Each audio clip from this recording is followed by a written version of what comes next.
ઉત્તરાયણ પહેલા જ અમદાવાદમાં પ્રતિબંધિત ચાઇનીઝ દોરીનો જથ્થો પકડાયો। કાલુપુર વિસ્તારમાં એસએમ શોપિંગ સેન્ટરમાં ચાઇનીઝ દોરીનો જથ્થો રાખવામાં આવ્યો હતો।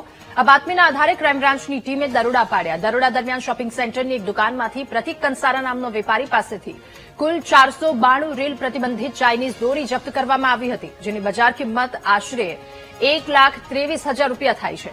આરોપી પ્રતિક કંસારાની ક્રાઇમ બ્રાન્ચે ધરપકડ કરી। મહત્વનું છે કે ચાઇનીઝ દોરીમાં પ્લાસ્ટિક અને કાચના પાવડરનું મિશ્રણ હોવાથી અત્યંત ધારદાર અને મજબૂત હોય છે, જેના કારણે દર વર્ષે ઉત્તરાયણ દરમિયાન પક્ષીઓના ગળા કાપાઈ જાય છે। બાઇક અને સ્કૂટર સવારોને ગંભીર ઈજા થવાના બનાવો બનતા હોય છે।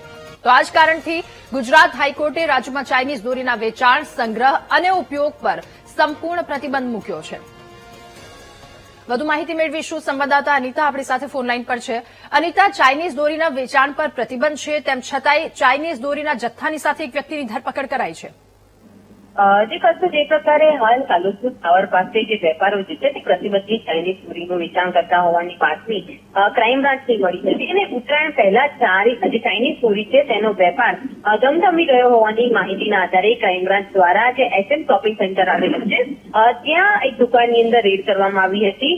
આ દુકાનનો જે માલિક અને જે વેપારી છે પ્રતિક કંસારા જે આ ચાઇનીઝ દોરીનું વેચાણ કરતો હોવાનું સામે આવ્યું હતું। ક્રાઇમ બ્રાન્ચે તેની પાસેથી 1.23 લાખની કિંમતથી 892 જે ચાઇનીઝ દોરીની રીલ હતી તે જપ્ત કરી હતી। સૌથી મહત્વની બાબત એ છે કે આ ચાઇનીઝ દોરી ખૂબ જ ઘાતક છે અને તેની પર પ્રતિબંધ પણ લગાવવામાં આવ્યો છે।